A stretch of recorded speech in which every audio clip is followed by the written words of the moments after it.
Shalom, all praises to Yahweh, Ba'ashem, Yahweh Shai, Ba'ashem, Ha'arakah, Kadash, double honors unto the apostles and elders of great mills on who rule well, and Shalom to the hopeful elect. This is a prophecy and news video.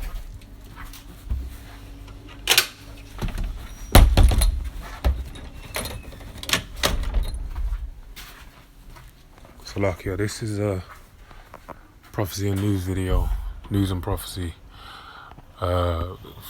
following this article that I managed to dig up, going back to the 3rd of June, alright? And it said it's on the metro.co.uk, and the title reads, "Microchip humans will be as commonplace as microchip pets." And now with that title, with the UK, it came into law in 2016, I believe, that by law it was mandatory that you have to now chip your dogs, okay? So they made it a mandatory law. So it's quite fitting that they're saying that it'll be as commonplace as microchip pets, because that was the progression, all right, the natural progression of things, that they, desensitize the people to the chipping of their pets, and then ultimately for the desensitization of chipping people in general, right? So I'm gonna play this video. There's a whole, let's say, wave of people who believe they've been chipped by the government against their will.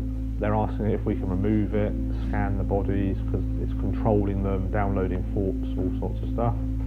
And there's a religious argument around the mark of the beast. So they know there's a religious argument out there that people are saying, look, this is the mark of the beast, all right? Etc., etc. So, yeah, there's interesting groups out there who really don't like this concept. The sole convenience of the chip I've got is to open doors currently. So all the offices, I can scan my hand to enter. My house has the same system. So we've retrofitted one of the cars before, so you can start the car with putting your hand on the steering wheel.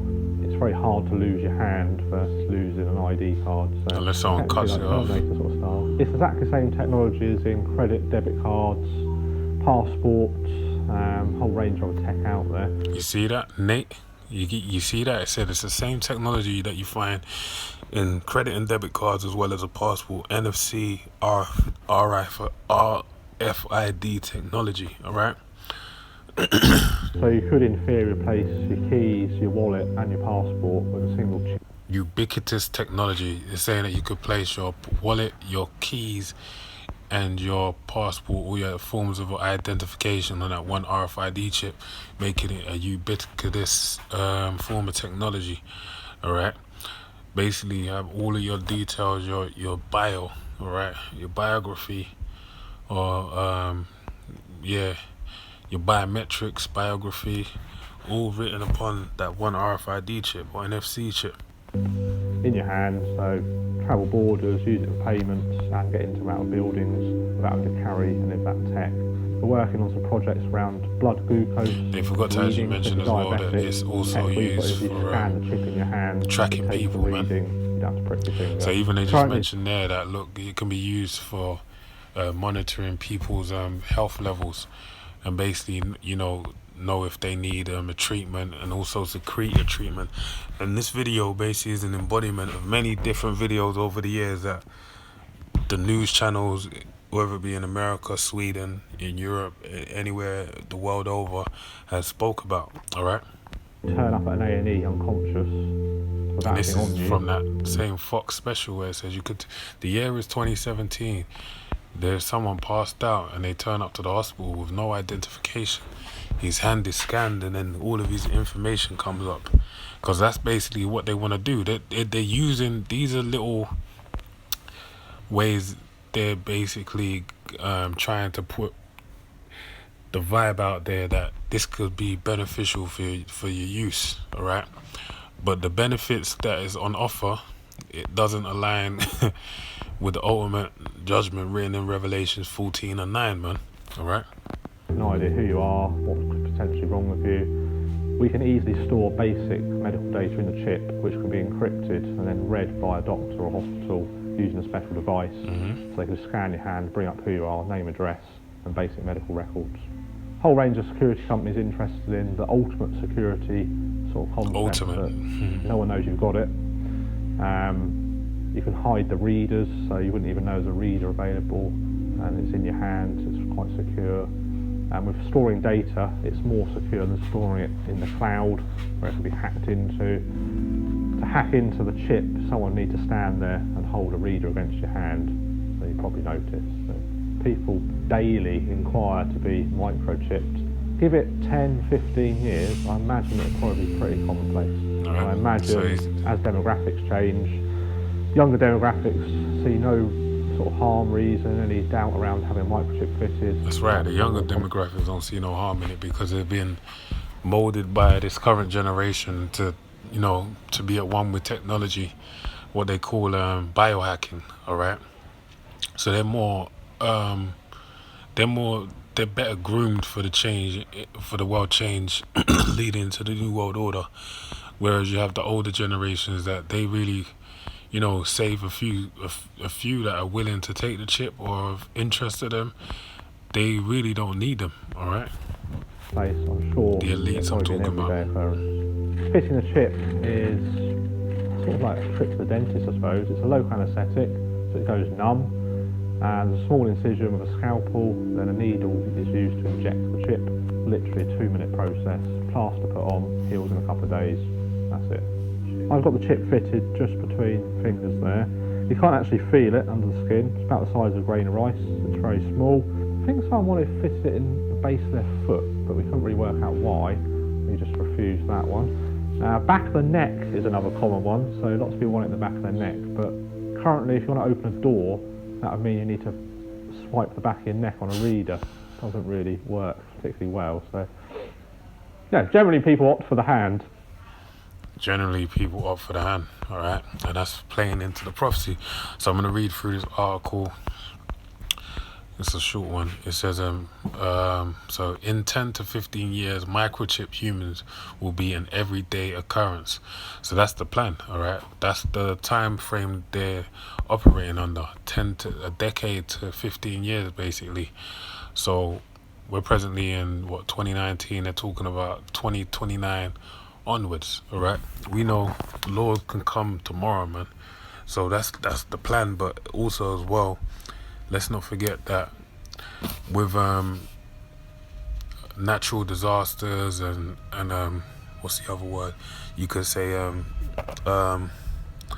threats to national security or world security, even false flags, which falls under that as well, basically allow the implementation of a change before it's time, all right? Before that 10 to 15 years, So, for example, like with the Patriot Act that came off the heels of 9/11, all right. And why was that? Because they said there's a national threat that these terrorists, so-called Muslim terrorists, are able to jump on a plane and fly into buildings, all right. So they basically, now anyone could be arrested without just being thought to be a terrorist, and their human rights are basically put aside, all right? And why is that being done? Because it's basically for them to implement a greater grasp over the people, all right? Take away the rights and basically forward their new world order. And that's why this time frame they're operating in, it doesn't mean nothing in particular. It gives you an idea of how soon it is, but then it can come tomorrow, right? Because the technology is already in place. All the things that are necessary for it to be in place is in place, especially in the UK, Sweden. We've got Oyster cards, pay, touch and pay, or contactless payment, sorry. All these things are in place. In America, there's a bit more of a difficulty right now because it's still, don't have chip and pin and all these things, but at the same time, this technology, it don't take nothing to really get in place. So reading on, that's what Stephen Northam, director of UK's leading human technology implant specialist biotech, believes. Alright, the chip, which is about the size of a grain of rice, started as a convenient alternative to carrying keys and security passes. But what if your hand could also replace your debit and credit cards, your passport? What if information stored between your fingers could save your life? And that's really the main selling point. And ultimately, when this shit goes, that when society comes to a halt and you need an RFID chip basically to operate within the confines of society, it will quote unquote save your life. But ultimately it will be saving your life for a missile, because that's the RFID chip, and there's a law, prophecy written upon the RFID chip, alright? Which I'm gonna read right now.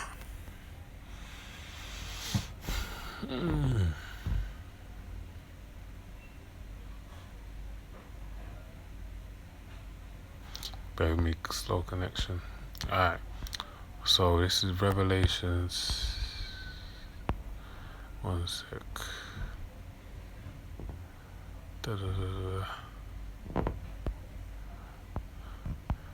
Revelations 13 and 15, and it reads, "And he had power to give life unto the image of the beast, that the image of the beast should both speak and cause as many that would not worship the image of the beast should be killed." Alright, so the image of the beast is basically the laws, the culture of the society. What do they call laws even in the scriptures? Another name, a synonym for law is statue. Okay, and what is a statue? It's an image, right? So the statues are the laws which actually create an image upon the people, right? So this, he said he had power to give life unto the image of the beast, and that's talking about Esau, basically, that through his blessing coming into play, the blessing of the sword, that he was able to implement, the image of the beast, and people followed after the image of the beast, the culture of the beast, which ultimately, that's the first step to you really ultimately taking an RFID chip, that you conform to the ways of this society. Because if not, really, there is no way that you're going to take the RFID chip into your body, because it really is like a token. It's really like a stamp of approval to say, like, yep, you're down with the system. You've showed yourself approved, basically, to be living within this society, because you have bowed down to the beast. All right, Revelations 13 and 6, and he calls all, both small and great, rich and poor, free and bond, to receive a mark in their right hand or in their forehead. And that's right, so they're talking about everyone. We're talking about Bill Gates, Warren Buffett. Them guys are going to be bowing down and kissing the ring. The only people exempt from that really like part of the beast is talking about the 13 banking families, the elite banking families, the Rothschilds, Rockefellers, DuPonts, Sageti, so on and so forth, Oppenheimers. All of them, they're going to be exemplary, all right? But the rest of them, if you want to flourish in this society, we already read in the article, it spoke about access to all the information that can go in it. Could be access to your card, all right, for monetary purposes, okay? That's one of the uses, all right? So it said, "No man might buy or sell save he that hath the mark or the name of the beast or the number of his name," all right? And when you go into them words there, it basically, which I'm not going to do, it basically, breaks it down, man. Right? Where the word here, charagma, for mark, basically means a thing inserted, alright? A stamp and a printed mark, which basically is an RFID chip, which is stamped into your right hand, into your hand, into your body, anywhere, because it pierces through your skin. Like he said, you use a scapula to open up the flesh, to make a small incision, then you use the cannula to strike through and place in the RFID chip. Then they have their hand in a plaster for a couple of days. So that's the process, man. And the other word that follows this is karux, which basically means stake, a pale size stake. So, like a stake you have for a tent, you strike it through onto the ground to pin down the cloth of the tent, right, the material. and that's the same, you know, action that's done with the RFID chip. And then the ultimate, primary word is grapho, which basically means to write or reference to form letters, and that's basically the writing, the biometrics, the body measurements, or the biography, the body writings. All right, so your height, your blood type, eye color, your skin tone, all these different pieces of information that basically are needed for the beast basically to keep a watch on you and know what you're doing and how to spot you and make sure they're keeping tabs on you, man, how much you make, etc., etc. So with that, man,